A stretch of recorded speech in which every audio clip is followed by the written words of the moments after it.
If you like what you're listening to, support this podcast on Patreon. Patreon.com, search Phil Dawson, or find a link in the show notes and join up. It's very much appreciated. Thank you for listening.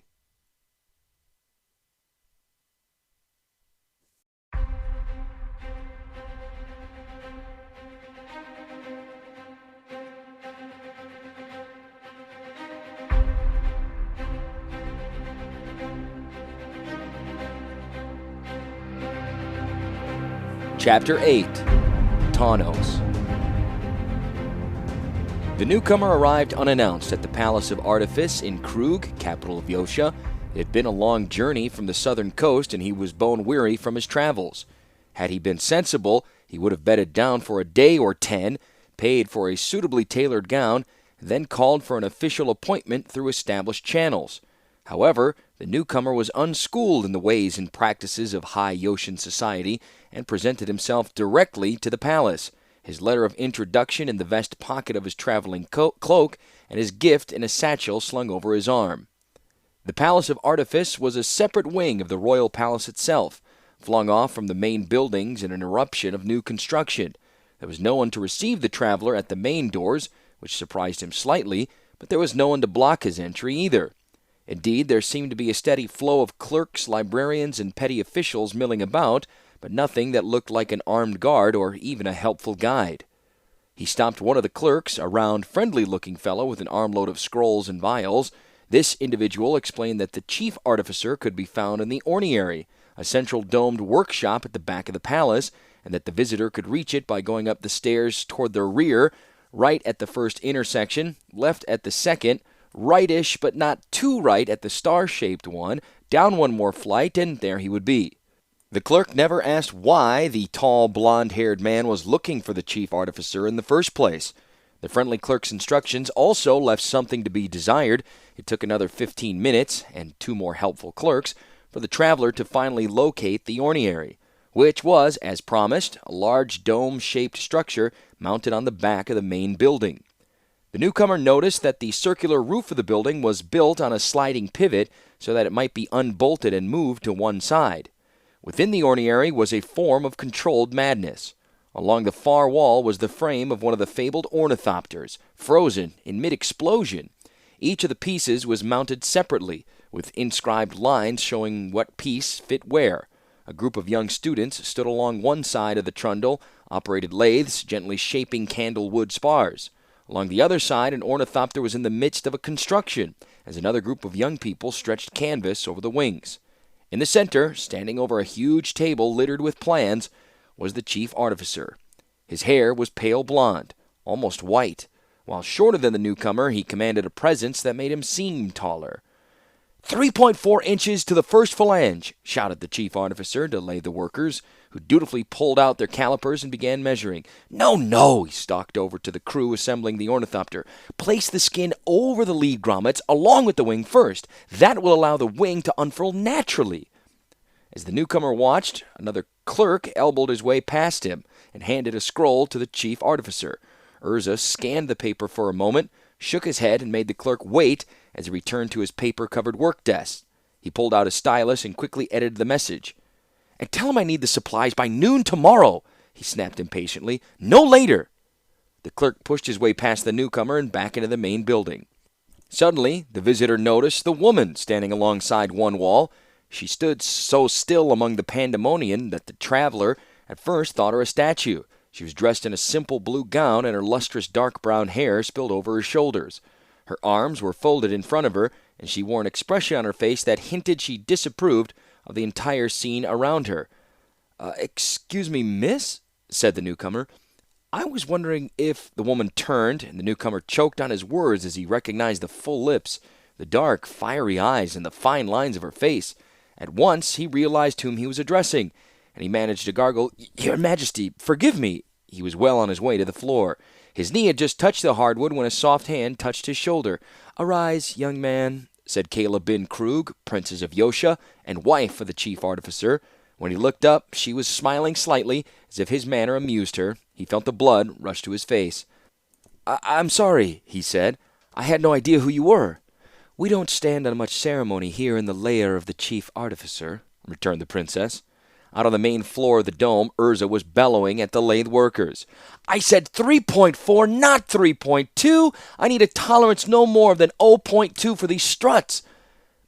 Is your husband? The newcomer stopped and began again. Is the chief artificer free at the moment? I can't tell, said the princess, with a catch in her voice. I've been standing here for 10 minutes, waiting for him to notice me. If I have to wait 15, I usually assume that he's too busy. The newcomer looked at her face more closely and nodded. Perhaps it would be better to come back tomorrow, he ventured. The princess laughed, a tired laugh. This is about as unbusy as he ever gets. Is it important? The visitor reached in his coat pocket and pulled the envelope from its hiding place. I'm his new apprentice.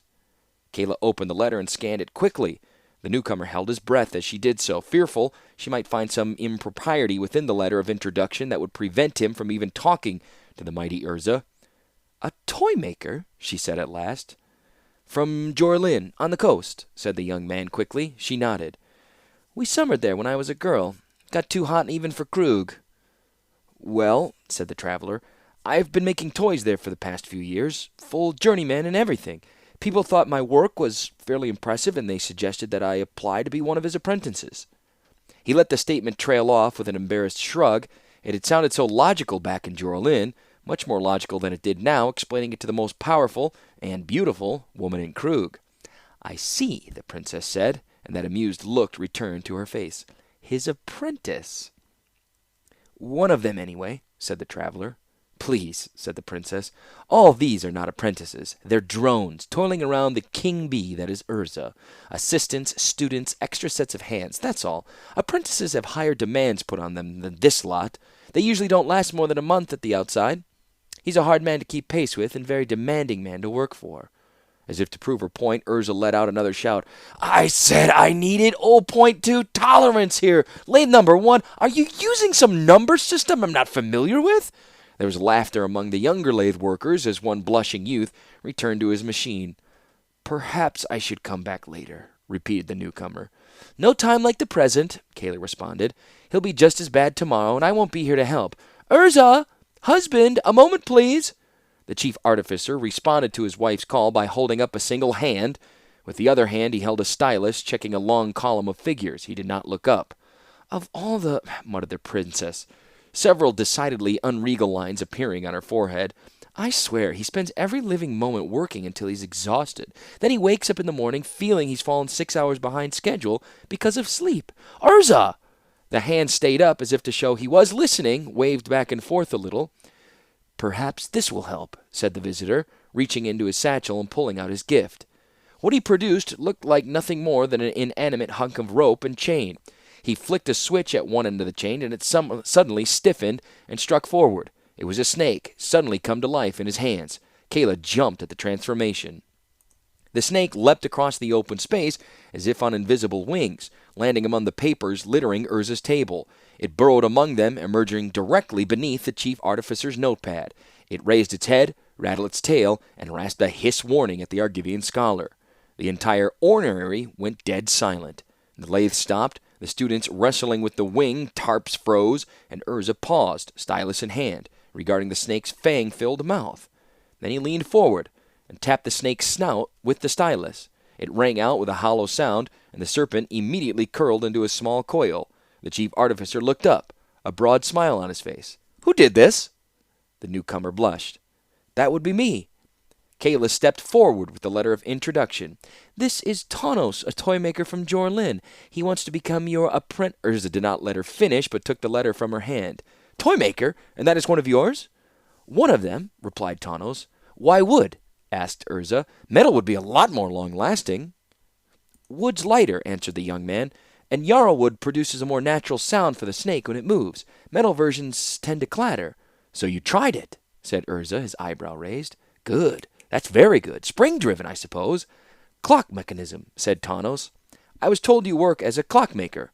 For a time, said Urza abstractly. His hands were busy examining the snake, probing, bending, pushing. Then I retired to join the government. Less heavy lifting. Kayla began. Darling husband, my father is expecting, but was silenced by an upraised arm. It's very lifelike, the artificer observed. Did you study snakes to make it? We have lots of coastal snakes, said Tanos. That one was based on a kind of viper found along the coast. I made it for my own amusement as kind of a practical joke. Urza, Caleb began again, but was completely forgotten by the chief artificer. What about birds? Asked Urza. I've been trying to improve the lift ratio of ornithopters. It depends what you want, said Tanos. Soaring birds like gulls or even vultures might be inappropriate as models for ornithopters. I should think you want ones that can launch quickly from a perch, like predatory owls and other raptors. Urza's face brightened, and at that precise moment Tanos knew he had secured his position. I had not considered that, said the blond-haired artificer. I always considered a bird to be a bird regardless, but you were correct. Form follows function, and function determines form. Here, take a look at these plans. Tell me if I have a soarer or a fast launcher. Tanos looked over the papers littering the desk and inhaled deeply.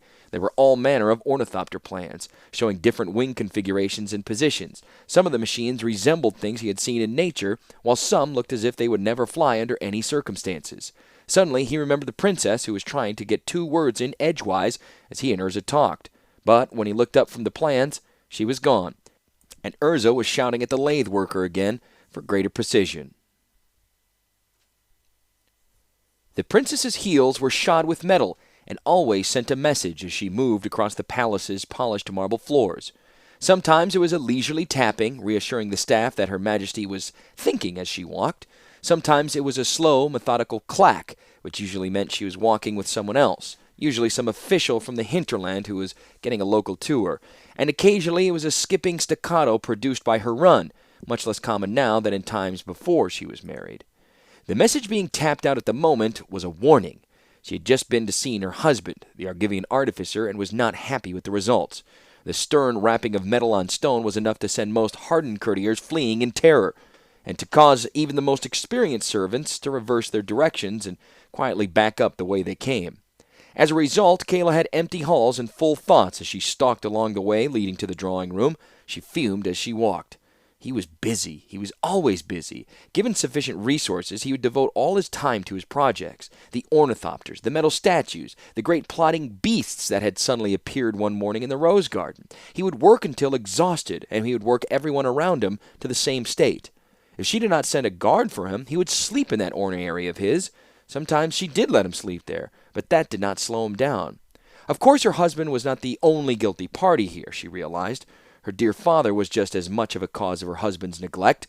I was asking for something new, some special favor for this baron, some particular device for that temple, something to make one guild or another's life easier, a new way to haul water, a new way to harvest crops, and of course the chief artificer could not refuse his warlord anything, particularly if it was an excuse to develop some new device. It was a perfect match. Urza liked to build things, and Daddy liked the things that Urza built. It didn't matter to the warlord how Urza created his wondrous devices, and Urza never thought about what her father wanted the devices for. All of their scheming left Kayla alone. She stopped and stamped a foot hard on the stone floor, causing several of the hiding servants to wince and wonder if the marks she left could be polished out or would require replacement to the stone. She took a deep breath and tried to calm down. Actually, she told herself, things were not as bad as they might be. The Yoshin people, after a brief period of concern about the warlord's new son-in-law, quickly warmed to Urza. The wedding helped win over the common people and most of the merchants. The minor nobility was vastly relieved to see that Urza did not care for political power beyond the limits of his work table. And the temples.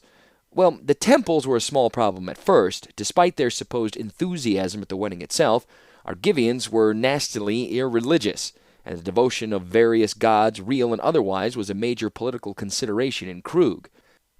Not to mention the fact that all the assembled religions were keenly aware that they themselves had the chance to admit this Urza the Argivian into their temple schools, but had turned him away because of his heritage. Things were a little problematic for the first few years, with the churches all waiting for some misstep or announcement from Urza that would trample on one group or another's beliefs. Urza himself provided the solution to that potential problem. First, by staying in his workshop, he provided little provocation to the temples. Second, he managed to wrangle from the Jalum tome a small bit of old Thran science on the temple's behalf. It was a small device, a small amulet with a sliver of active power stone mounted on its back. It emitted a low-pitched hum that served to keep the wearer calm, and in doing so provided a modicum of protection. Naturally, anything that smacked of the healing arts was snatched up by the temples. who immediately pronounced Urza to be a wonderfully fine fellow, even for an Argivian.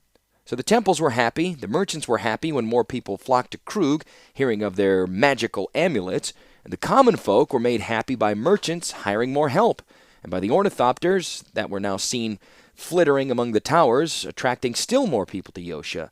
And Kayla told herself Daddy was happy because he had metal statues, ornithopters, and wonders others did not have, and a son-in-law who delighted in making more. In fact, Chief Artificer Urza was making everyone happy in Yosha, except its princess, his wife.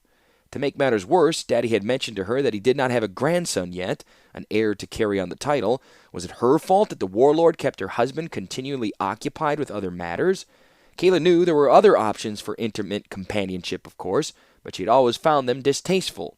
When she was growing up, the matron had all manner of stories of queens and princesses who dallied with some handsome young courtier and kind-hearted commoner. But most of those stories were cautionary tales that usually ended with one or both of the two people involved dead or in exile. Somehow it did not seem like a good set of choices to her. But she was still young and beautiful, and there were those who looked at her in a fashion that her husband did not have the time for. It was nice to know that one could turn heads, she reflected. Kayla was sure that the tall, brawny toy-maker from the coast had almost swallowed his tongue when he finally recognized her. It was a little thing such as that made her feel good. She thought about the newcomer, Tanos. He was tall and broad-shouldered. She had no doubt he had drifted into craft work after spending his youth hauling in the sardine catch off the Jorlin Point. His blond hair was in continual disarray, giving him a lost puppy-dog look. There was a man, she thought with a smile, who was in need of a good young woman to put his life in order. And his manners, pure hinterland. You could even hear the gulls when he talked. Under court tutelage, that would change soon enough. Of course, from the start, Tanos seemed to have developed a rapport with her husband. If her husband was sometimes unreachable by her, he might listen to a man who spoke in the language of inventions, devices, and science. Kayla shook her head. Part of her wanted to see that handsome young newcomer survive the grind of working with her husband. Tanos seemed like a nice young man, but part of the princess knew that if he was to fit into her husband's world, he would have to alter to fit Urza's needs. She had learned that if one did not fit into his plans, one was simply ignored. She was walking slowly now, her heels a soft tap against the marble. The courtiers knew that the storm was over, whatever its cause. She had passed several of the servants, who bowed briefly, and they carted fresh linen, silverware, more of the inevitable scrolls about the palace. Finally, she reached the drawing room, took a deep breath, and entered. The Privy Council was already meeting. Her father, the warlord, was already there, hunched over on one end of the long table. On his left hand was Rusko, who had arrived at the palace with Urza and showed no sign of ever decamping. Indeed, the clockmaker had become a semi-official liaison with the merchant guilds in Krug, and would only part with the title and the prerequisites included when either he or Krug was no more. On the right side were the captain of the guards and the seneschal. The captain had been the warlord's squire back at the dawn of time, but had aged less gracefully than her father, and in fact spent most of his time napping. The seneschal looked much as he had on the betrothal day. Probably his own frantic nervousness prevented any illness or misfortune from getting within 20 feet of him. The three men were Daddy's closest advisers, and herself, of course, always welcome and always paid attention to. The four of them formed the warlord's privy council. "Is he coming?" asked the warlord sternly. "Is he ever?" replied the princess, trying to keep a bright tone in her voice. "No, he's wrapped up, breaking in his new apprentice." The warlord looked a question at Rusko, who merely shrugged. "A new one to me. I bet this one lasts a month at the outside." The princess took a seat next to Rusko. The clockmaker used to burble in the royal presence, but that had diminished and finally stopped some years before. Kayla realized she missed the fawning just a little bit. "What's the situation along the sword marches?" asked the warlord. The captain of the guard sniffed and stifled a sneeze. Kayla always noticed that direct questions caused the old man to sneeze. "Steady," he mumbled. "The Philagi are getting more and more brazen with each month. There's talk of one of the tribes is gaining control over the others." "Another tribe besides the Tomaku?" asked the seneschal, nervously. The captain fought off another sneeze, then replied, "The city Philagi are token heads, and I've heard they even have agreed to go along with this new desert clan. Usually the tribes of the deep desert spent most of their time raiding each other." "Except now," said the warlord. "They're raiding more caravans now." "Or demanding exorbitant tolls," added Rusko. "Or in some cases, caretaker fees for additional caravan guards they provide. It's extortion, sucking the lifeblood out of the merchant class." "And our patrols?" inquired the warlord. The captain pinched his nose. We have 3 companies along the marches. When a caravan reaches Yoshan territory, it's safe. There have been no raids in Yosha proper at all, but we don't have enough men to accompany every caravan across the desert. What about the ornithopters? Asked Kayla. The question evoked a full-fledged sneeze, followed by a handkerchief produced with a flourish and a loud blast of the nose. We could send them along with the caravans, the captain said at last, supporting Kayla's suggestion. The warlord shook his head. I wouldn't want anything like that falling into Falaji hands. How about using them to patrol the marches? The captain blinked hard. We could. We don't have enough of them right now. Why not? Demanded the warlord. The captain looked as if his query would produce another sneezing fit, so Rusko came to his aid. The limit is not in raw machines, or even in young men and women foolhardy enough to want to fly them. The problem is power. The ornithopters run off an old Thran device, a power stone. The metal statues do the same. There aren't a lot of them in Yosha. Urz has been working to try to mend the broken power stones, but it's an iffy job. We can build all manner of ornithopters, but they're just pretty kites without the power stones. That's problem number 1. The warlord grunted. Any place we can get more stones? The Central spoke up in a meek voice. The Argivians have collected a large number of stones over the years, but they use them for their own devices, and they are scouring the desert for more, I understand. There was a pause. Kayla could see the wheels turn on her father's head. Whenever he started thinking like this, the result was normally trouble for someone. Captain, he said finally, I want you to send an exploration parties into the desert. They will carry descriptions of the stones so they know what to look for. We'll ask Urza about the most likely places to find them. This last was not a question, so the captain nodded in agreement. But what if our parties meet Argivians looking for the stones? Squeaked the Central. They'll probably be relieved to meet other civilized men in the desert, as opposed to those Falaji fanatics, snapped the warlord. But just to be sure, I want you to frame a letter to the Argivian king. Tell him what we are doing, but frame it in terms of mutual defense. All of us against the savages in the heartlands. That should calm them down enough. Anything else? Rusko spoke up. One thing, Your Majesty. He produced from beneath the voluminous folds of his vest a small dish and a bottle of black powder.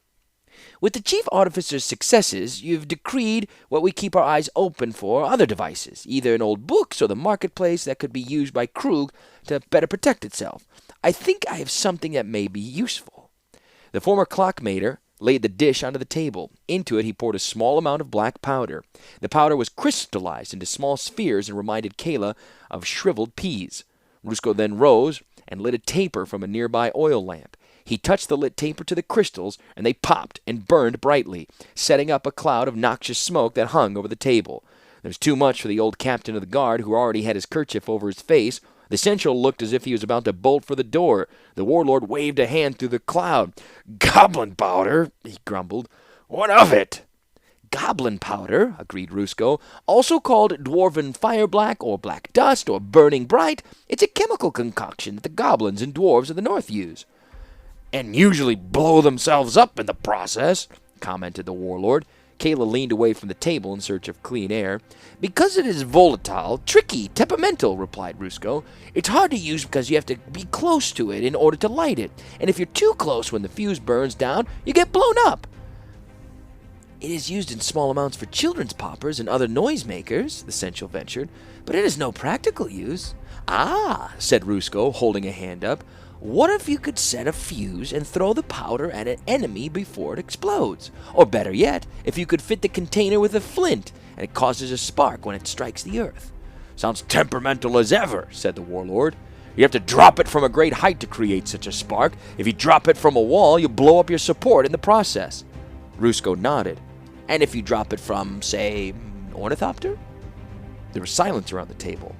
Then the warlord started to chuckle. And the enemy could not throw it back. Yes, I like that idea. I have your permission to investigate further then? Asked Russo. Yes, said the warlord, still chuckling. Yes, you do.